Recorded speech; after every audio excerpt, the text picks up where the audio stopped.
Welcome back viewers, आप देख रहे हैं चैनल लिटरेचर लवर और मैं हूं आपके साथ इंतज़ार हुसैन मतरुमा। आपको इंग्लिश से रिलेटेड वीडियोस पहले मिलती रहती हैं।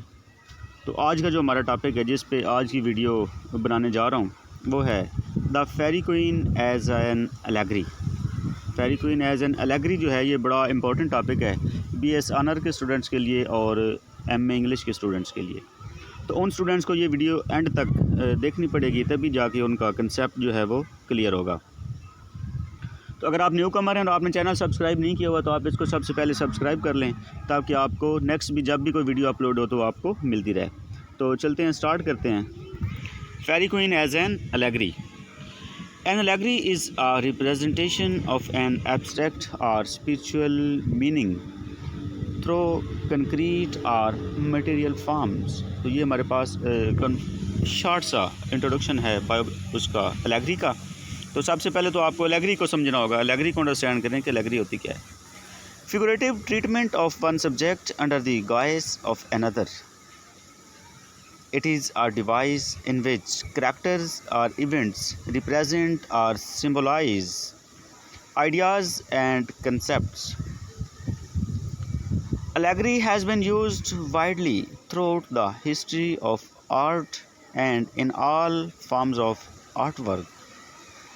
A reason for this is that allegory has an immense power of illustrating complex ideas and concepts in a digestible, concrete way.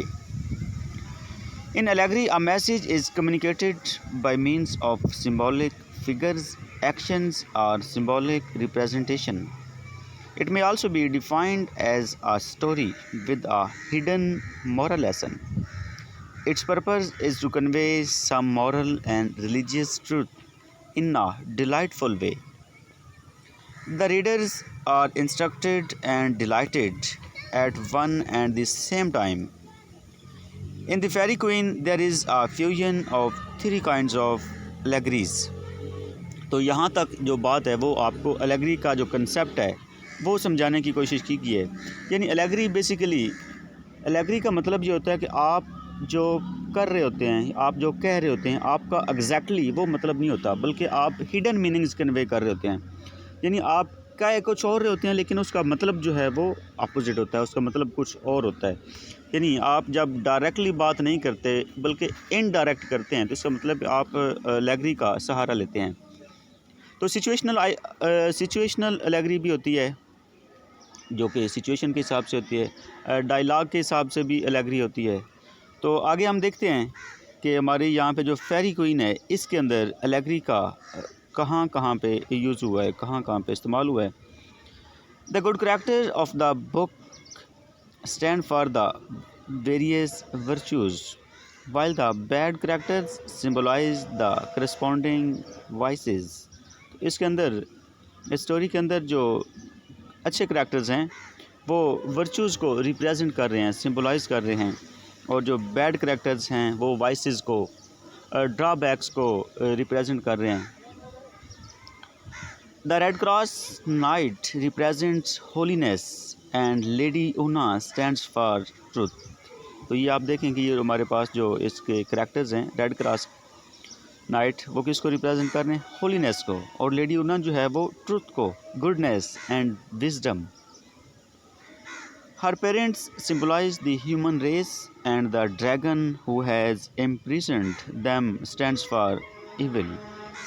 तो ये जिसके मुख्तलिफ करैक्टर्स हैं वो किस तरह डबल मीनिंग दे रहे हैं, डुअल मीनिंग दे रहे हैं। वो जो अपेरेंटली नज़र आ रहे होते हैं वो एक उसके अंदर हिडन मीनिंग्स भी होते हैं, वो किसी चीज़ को सिम्बलाइज कर रहे हैं। द मिशन ऑफ होलीनेस यानी Red Cross Knight is to help truth lady Una to fight evil यानी ड्रैगन जो है वो इविल रिप्रेजेंट किया गया है, और जो रेड क्रॉस है वो होलीनेस है, और जो लेडी उना है वो एक ट्रुथ है, रियलिटी है। And thus regain its rightful place in the human heart.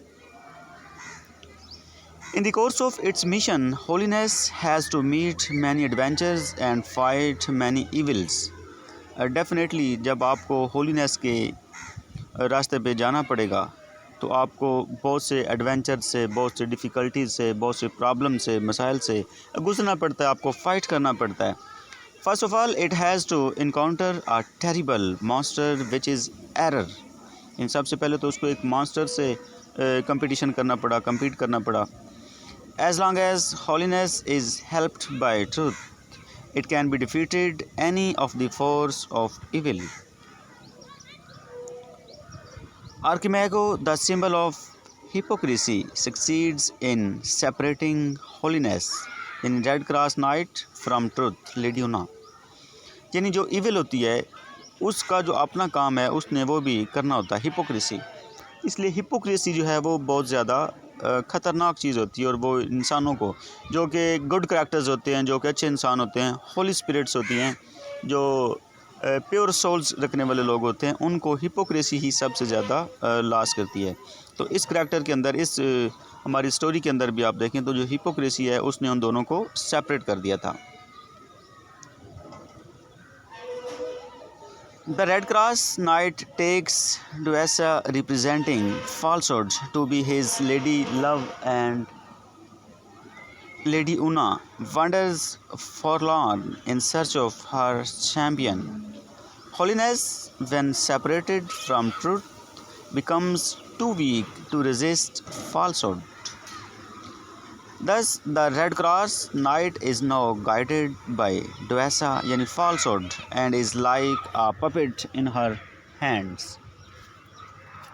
तो ये जो चीज़ें इसके अंदर स्टोरी के अंदर रिप्रेजेंट की जा रही हैं, सिम्बलाइज़ की जा रही हैं, अगर आप अपनी प्रैक्टिकल लाइफ में भी देखें तो ये चीज़ें जो हैं वो आपको प्रैक्टिकली भी नज़र आ रही होती हैं। This moral and spiritual allegory mingles with the religious allegory of the book। यानी यहाँ पे मॉरल और स्पिरिचुअल एलेगरी जो है उसके साथ साथ रिलीजियस एलेगरी भी है। The different characters also stand for various religious events and dignitaries of age। The Reformation was the most important religious movement of the time, and in this epic Spencer has represented it allegorically। यानी उस time period के अंदर जब ये story लिखी गई तो उस टाइम पीरियड के अंदर जो रिफॉर्मेशन मूवमेंट थी वो अपने अरूज पर थी। इस वजह से डेफिनेटली जो टाइम पीरियड चल रहा होता है उस टाइम पीरियड की जो मूवमेंट्स होती हैं, उस टाइम पीरियड के जो इवेंट्स होते हैं, उसका लिटरेचर के ऊपर, उसके राइटर्स के ऊपर, राइटर के माइंड के ऊपर, उनकी राइटिंग के ऊपर बड़ा गहरा इम्पैक्ट होता है। तो इसी तरह रिफॉर्मेशन का जो इम्पैक्ट है वो भी यहाँ पे हमें इसके जो राइटर है उसके माइंड के ऊपर हमें नज़र आ रहा है। यानी स्पेंसर जो है उसने इसी वजह से इसको एलेग्रिकली रिप्रेजेंट किया है।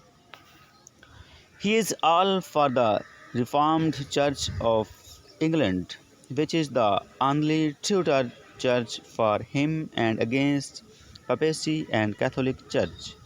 The Red Cross Knight, for example, represents the manhood of England or the Reformed Church fighting against the corruption। तो जो रिफॉर्म्ड चर्च था वो बेसिकली करप्शन के अगेंस्ट जो है वो फाइट कर रहा था, लड़ रहा था। तो ये चीज़ जो है उसको एलेग्रिकली उसने रिप्रेजेंट की है। The parents of Una symbolize humanity and the foul dragon who has captured them stands for pope of Rome. Archimago represents the cunningness and hypocrisy of papacy. तो ये अगर आप एक ही करैक्टर्स को देखें यहाँ पे तो इसके अंदर जो एक ही करैक्टर है वो सारे के सारे जो हैं वो सिम्बलाइज़ कर रहे हैं, किसी न किसी चीज़ को रिप्रेजेंट कर रहे हैं। With these two allegories there mingles a third one, a political and personal allegory. तो इसमें रिलीजियस, मॉरल, उसके साथ साथ हमारे पास जो है वो पर्सनल एलेगरी और पॉलिटिकल एलेगरी जो है वो भी पाई जाती है। Spencer wrote his epic especially for the allegory of Queen Elizabeth and his courtiers। जो स्पेंसर है उसने ये जो एपिक लिखी है उसने स्पेशली क्वीन एलिज़ाबेथ के लिए और उसके जो कॉर्टियर थे उनके लिए लिखी थी, उनके लिए काम किया था। In Spenser's epic she is Gloriana the Faerie Queene who sets various adventures to her knights symbolizing the courtiers of the Queen of England। There are countless other personal and historical references. यानी ये जो पूरी poem है वो queen Elizabeth को mind में रख के क्वीन एलिज़ाबेथ को रिप्रेजेंट करने के लिए लिखी गई थी और उसके कॉर्टियर्स को, इसलिए इसके अंदर बहुत से जो रेफरेंसेस हैं वो पर्सनल लेवल पे भी पाए जाते हैं. A number of objections have been raised against Spencer's use of allegory. Definitely, जब भी कोई राइटर कुछ लिखता है तो जो लोग हैं उन्होंने ऑब्जेक्शन तो करना होता है. जब भी कोई नई चीज़ मार्केट में, जब नई कोई चीज़ सोसाइटी में आती है तो लोगों का ऑब्जेक्शन जो है वो भी लाजमी तौर पे आता है, क्योंकि लोगों ने रिएक्ट तो करना ही होता है. The device is essentially a technique of vision, but Spencer's use of it instead of imparting clarity confuses the story and perplexes the readers. All is confused and obscure. Nothing is clear and comprehensible. तो इस story के अंदर बहुत सी चीज़ें जो है ना वो obscure हैं, वो क्लियर नहीं हैं, ईज़िली comprehensible नहीं है, वो इंसान या रीडर ईज़िली उसको comprehend नहीं कर पाता. Too many digressions add further to the confusion of the readers.